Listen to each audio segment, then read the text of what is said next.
Hello बच्चों, स्वागत है मेरे नए वीडियो में। और आज के इस वीडियो में हम लोग क्लास 12 का लेसन नंबर 9 जिसका नाम है नाइट्रोजन युक्त कार्बनिक यौगिक, इस चैप्टर के एक नए टॉपिक के बारे में पढ़ेंगे। और आज का जो हमारा टॉपिक है इस चैप्टर का सबसे इम्पोर्टेंट टॉपिक है। आज का जो हमारा टॉपिक है वो है एमीन। आज हम लोग एमीन के बारे में पढ़ेंगे। तो सबसे पहले हम लोग ये जान ले कि जो एमीन होता है वो असल में होता क्या है, एमीन किसे कहते हैं। तो एमीन पढ़ने से पहले आपको जानना पड़ेगा अमोनिया के बारे में। अमोनिया गैस का नाम सुना है, जो आप उसका फॉर्मेशन भी किए हो, N2 + 3H2 = 2NH3। तो ये जो NH3 है ना बेटा, इसी को हम लोग अमोनिया बोलते हैं। यही जो है अमोनिया गैस का फॉर्मूला है, ठीक है। तो जो अमोनिया गैस होता है, मतलब जो अमोनिया होता है, अमोनिया से ही आया है एमीन। अमोनिया से एमीन आया है, ठीक है। और एमीन क्या है?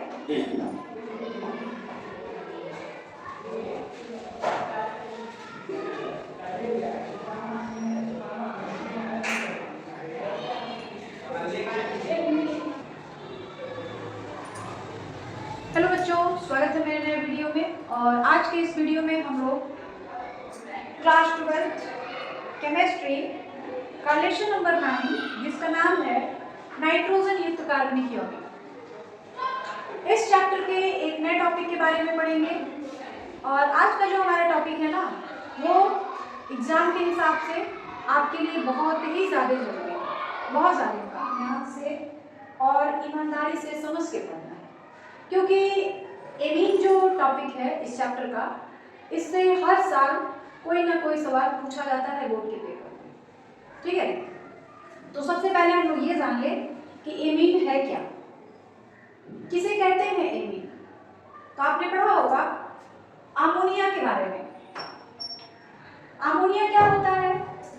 जब नाइट्रोजन और हाइड्रोजन दोनों को आपस में रिएक्शन कराया जाता है, मिलाया जाता है, तब अमोनिया बनता है।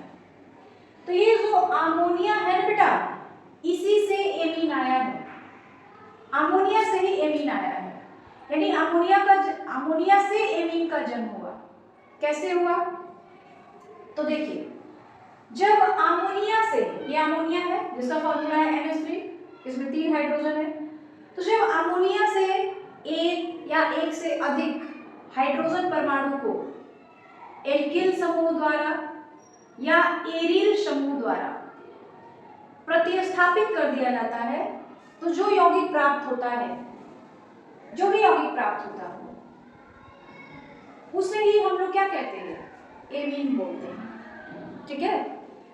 अमोनिया के हाइड्रोजन परमाणु को एल्किल या एरिल समूह द्वारा प्रतिस्थापित करने पर जो भी यौगिक प्राप्त होता है उसे हम लोग एमीन बोलते हैं। तो वही चीज यहाँ पे लिखा हुआ है, ठीक है। और वास्तव में एमीन क्या है? एमीन एक कार्बनिक क्षार है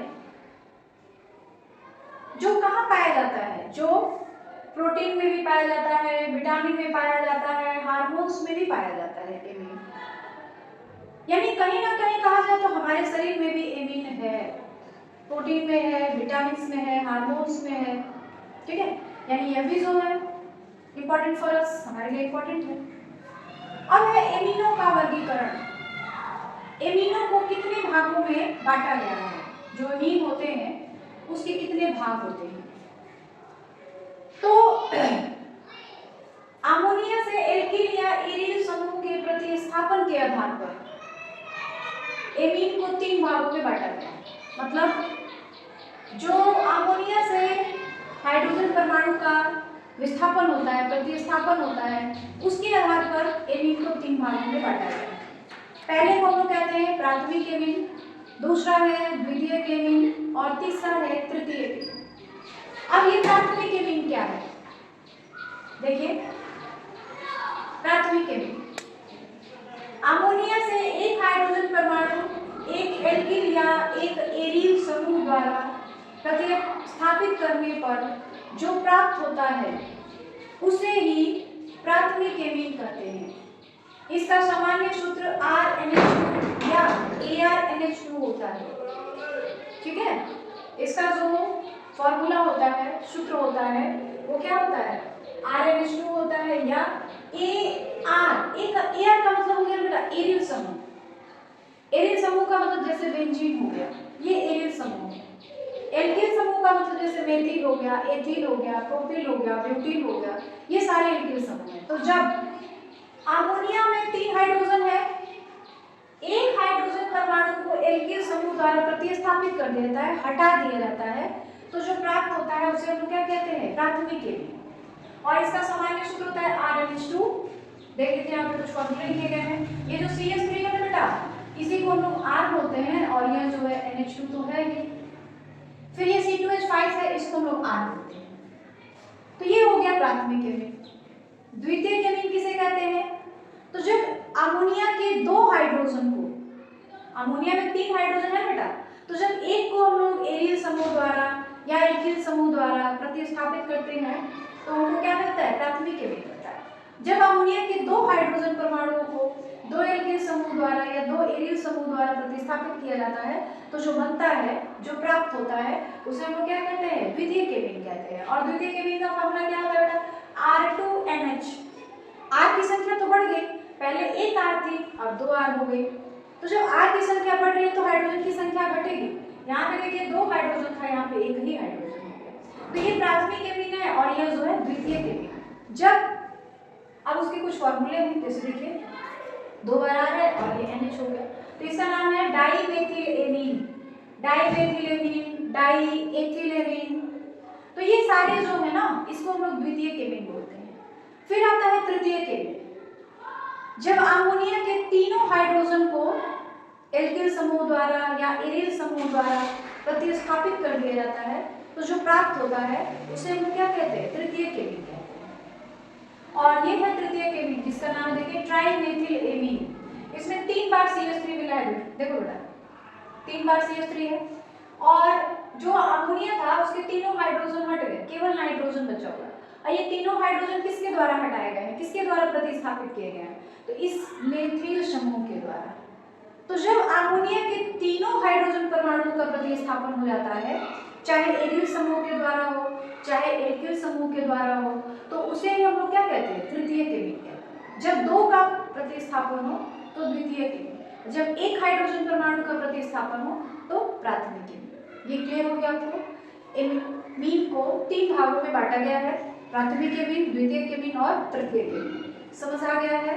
आगे बढ़ा जाए, बढ़ा जाएगा। चलिए आगे तो वही हमने लिखा है द्वितीय केमिन और तृतीय केमिन। यहाँ -H मतलब एक हाइड्रोजन कम करेंगे और +R मतलब एक एल्किल समूह जोड़ देंगे। -2H मतलब 2 हाइड्रोजन परमाणु वहां से निकलेगा, माइनस होगा, और 2 रेडिकल्स यानी 2 एल्किल समूह जाके जुड़ जाएंगे। -3H मतलब 3 हाइड्रोजन परमाणु उसमें से प्रतिस्थापित होंगे, किसके द्वारा? +3R यानी 3 रेडिकल्स द्वारा, 3 एल्किल समूहों के द्वारा। ठीक है, चलिए आगे बढ़ते हैं बेटा। तो ये द्वितीय का और ये तृतीय के। अब है एमीन जो होते हैं बेटा, उसको और 2-3 भागों में बांटा गया है, जैसे एल्किलेमीन, एरिलेमीन, एरिलकिलेमीन। तो ये सारी चीजें। अब ये एल्किलेमीन क्या है बेटा? जब एमीन जो होता है उससे कोई एल्किल समूह जुड़ा होता है, एल्किल समूह, या कहा जाए एलिफैटिक यौगिक जुड़ा होता है, तो उसे हम लोग क्या कहते हैं? एल्किलेमीन बोलते हैं। ठीक है। एरिलेमीन क्या होता है बेटा? जब किसी एमीन में कोई बेंजीन वलय, जब एमीन ना बेंजीन वलय से जुड़ा होता है, बेंजीन वलय होता है और उससे एमीन जुड़ा होता है, तो वैसे एमीन को हम लोग कहते हैं एरिल एमीन। जैसे देखिए यहाँ पे दिया हुआ है, ये बेंजीन है और ये NH2 है, तो ये एरिल एमीन है बेटा। इसलिए प्राथमिक एमीन है, तो यहाँ पे जो एमीन जुड़ा है बेटा वो क्या है, बेंजीन वलय से जुड़ा है और डायरेक्टली जुड़ा हुआ है, बेंजीन वलय से डायरेक्ट जुड़ा हुआ है। ये नहीं कि बेंजीन वलय से पहले कोई और यौगिक जुड़ा है फिर उससे जाके एमीन जुड़ा है, ऐसा नहीं है। तो इसको हम कहते हैं एरिल एमीन, क्या भी जो है एरिल एमीन। अब तीसरा जो होता है एरिल्किल एमीन। एरिल्किल एमीन क्या होता है बेटा, तो देखिए इसमें एमीन समूह बेंजीन वलय की पार्श्व श्रृंखला से जुड़ा होता है। देखो बेटा ये एरिल एमीन और ये एल्किल एमीन दोनों लगभग सेम ही है, कंफ्यूजन वाली चीज है यहाँ पे। यहाँ भी एरिल्किल एमीन में जो होगा एमीन जो होगा वो बेंजीन वलय से जुड़ा होगा, यहाँ भी एरिल एमीन जो है एमीन जो है किसी बेंजीन वलय से जुड़ा है, लेकिन दोनों में अंतर है बेटा, बस एक थोड़ा सा अंतर है। क्या, एरिल एमीन में जो एमीन समूह होता है वो डायरेक्टली बेंजीन वलय के कार्बन से ही जुड़ा होता है, लेकिन ये जो है एरिल्किल एमीन इसमें क्या होता है बेटा, पहले जो बेंजीन वलय होता है, यहाँ थोड़ी सी जगह कम पड़े, यहाँ बना दूं क्या मैं चित्र समझने के लिए, समझ आओगे ना, चलो यहाँ पे बना दी। तो ये तो समझ आ गया कि एरिल एमीन में जो एमीन समूह होता है डायरेक्टली बेंजीन वलय से ही जुड़ा होता है, लेकिन इसमें क्या होता है एल्किल में कि जो बेंजीन वलय होता है, ये हमारा बेंजीन वलय है बेटा, इससे डायरेक्टली NH या NH2 या N नहीं जुड़ा हुआ है, पहले यहाँ पे CH3 जुड़ा है और फिर जाकर उससे, या आप ऐसे भी कर सकते हैं NH2 जुड़ा हुआ है। तो यहाँ पे आप ये कह सकते हैं कि डायरेक्टली बेंजीन वलय से एमीन नहीं जुड़ा है, बेंजीन वलय से पहले CH3 जुड़ा है और फिर जाके एमीन जुड़ा हुआ है, तो फिर इसको हम लोग कहेंगे एरिल्किल एमीन। और जहां पर बेंजीन वलय से डायरेक्ट एमीन जुड़ा होगा उसे हम लोग कहेंगे बेटा एरिल एमीन। दोनों में अंतर समझ आया कि एरिल्किल एमीन क्या है और एरिल एमीन क्या है, समझ आया ना, कोई दिक्कत नहीं है, आगे बढ़ा जाए। अब हम लोग ये जानेंगे कि जो एमीन होते हैं उसकी संरचना कैसे होती है। एमीन हमने पढ़ा अभी, एमीनों का वर्गीकरण पढ़ा, अब उसकी संरचना के बारे में पढ़ेंगे। संरचना क्या है देखिए, एमीन में जो दो लोन पेयर ऑफ इलेक्ट्रॉन होते हैं जो किसी भी साझेदारी में भाग नहीं लेते, ठीक है, ये दो लोन पेयर ऑफ इलेक्ट्रॉन है, ठीक है। और एमीन की जो आकृति होती है ना वो चतुष्फलकीय नहीं होती है, पिरामिड के जैसी होती है।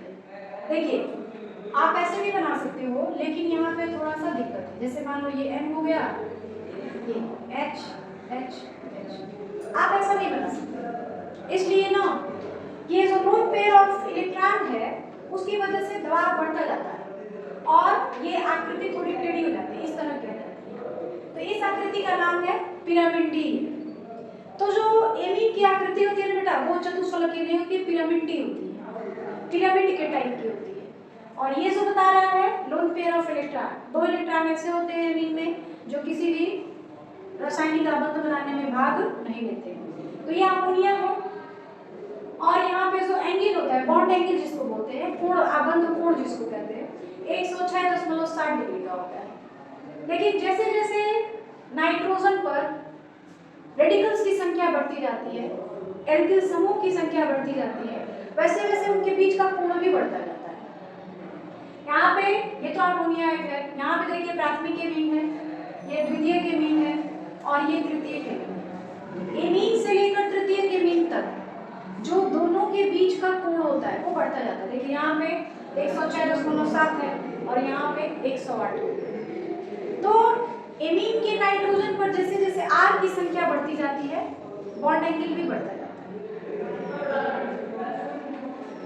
उसके बाद देखिए यहाँ तीन संरचनाएं दिखाई गई है कि जो एमीन है उसकी संरचना कैसी है। अब है एमीनों का नामांकन। जो एमीनों का नामांकन होता है वो कैसे किया जाता है, तो जिस तरह से हर यौगिक का नामांकन करने की दो विधियां हैं, एक है सामान्य विधि और एक है IUPAC सिस्टम, IUPAC पद्धति। उसी तरह एमीन के भी नामांकन की दो विधियां हैं, एक है सामान्य पद्धति और दूसरा है IUPAC पद्धति। सामान्य पद्धति में क्या होता है, एलिफैटिक एमीन का नामांकन एमीन शब्द से पूर्व लग्न लगाकर बनाया जाता है। जैसे यहाँ देखिए मेथिल एमीन, देखना है कि एमीन शब्द के आगे क्या जुड़ा है, तो ये मेथिल है तो इसका नाम हो गया मेथिलेमिन, ये हो गया एथिलेमिन। वही आईयूपीएसी सिस्टम में क्या होता है, इस पद्धति में प्राथमिक एमीन को एल्केनेमीन कहते हैं। इसमें एल्केन का ई एमीन द्वारा प्रतिस्थापित कर दिया जाता है। एल्केन शब्द का जो ई होता है ना, उसको हम लोग एमीन के द्वारा प्रतिस्थापित कर देते हैं, ठीक है। तो इसका नाम क्या हो जाता है, एल्केनेमीन। आईयूपीएसी सिस्टम में एमीन का जो नामकरण होता है एल्केनेमीन, उसको हम लोग कहते हैं, ठीक है।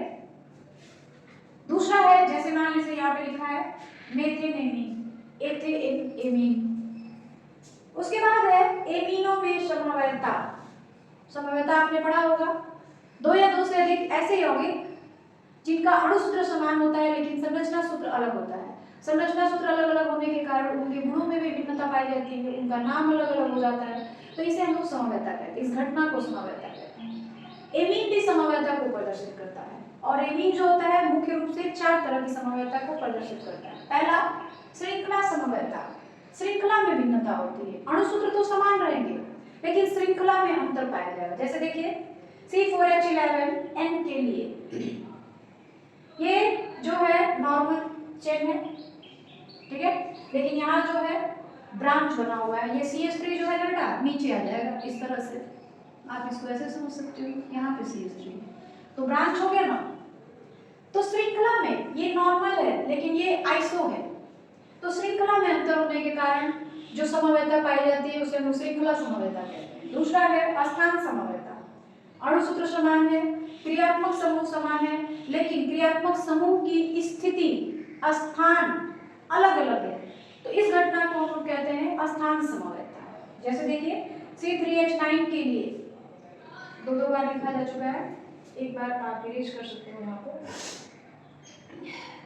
C3H9N के लिए जो श्रृंखला स्थान समवायता होता है वो देखिए क्या है, चाहे वो श्रृंखला नॉर्मल चेन हो या ब्रांच चेन हो, उससे कोई मतलब नहीं, बस उसकी स्थिति भिन्न भिन्न होनी चाहिए। यहाँ पे देखिए NH2 जो है पहले वाले कार्बन से जुड़ा है, लेकिन यहाँ पे NH2 जो है दूसरे वाले कार्बन से जुड़ गया, तो स्थान में परिवर्तन हो गया, स्थिति में परिवर्तन हो गई, तो ऐसी समवायता को हम लोग कहते हैं स्थान समवायता या स्थिति समवायता, ठीक है। तीसरा है क्रियात्मक समवायता।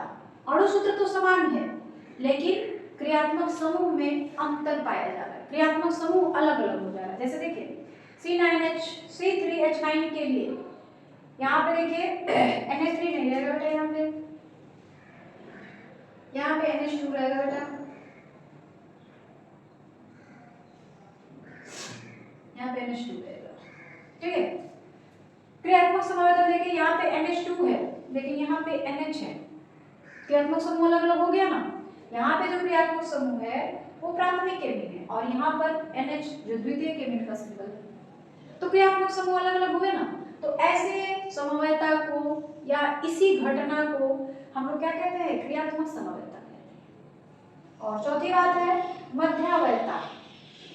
मध्यावयता क्या है बेटा, देखिए इस प्रकार के समवायता में क्रियात्मक समूह से भिन्न भिन्न एल्किल समूह जुड़े होते हैं। क्रियात्मक समूह जो होता है उससे जो एल्किल समूह जुड़े होते हैं ना वो भिन्न भिन्न होते हैं।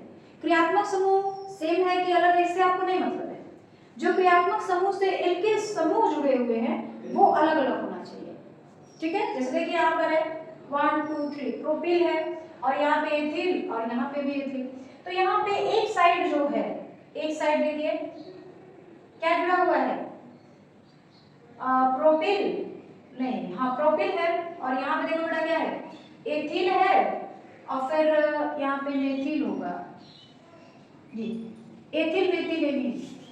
तो क्या हो गया, मध्यावयता है ये कि जो क्रियात्मक समूह है उससे जो रेडिकल्स जुड़े गए हैं, जो क्रिया क्या क्या है उसको, रेडिकल्स का मतलब हो गया ना एल्किल समूह जो जुड़े गए हैं वो अलग अलग हैं, तो ऐसे समवायता को हम लोग कहते हैं मध्यावयता, ठीक है। तो ये था जो एमीन है उसकी संरचना कैसी होती है, उसका नामकरण कैसे किया जाता है और उसमें कितने तरह की समवायता देखने को मिलती है, ठीक है। तो 4 तरह की समवायता देखने को मिलती है, श्रृंखला समवायता, स्थान समवायता, क्रियात्मक समवायता और मध्यावयता। तो सारी चीज़ें क्लियर है, कोई दिक्कत नहीं है। तो आज के वीडियो में बस इतना ही। और वीडियो के अंत में मैं जैसा हमेशा कहती हूँ बेटा, आज भी वही कहूँगी कि जितना ज़्यादा हो सके वीडियो को लाइक करें, शेयर करें। वीडियो के अंदर जो भी कमियाँ हो उससे कमेंट के थ्रू जरूर बताएं, ताकि मैं उस कमी को दूर कर सकूँ और चैनल को और आगे ले जाया जा सके। चैनल को सब्सक्राइब कर लीजिए ताकि जो भी वीडियो यहाँ से अपलोड किया जाए उसका नोटिफिकेशन आपको समय से मिल जाए।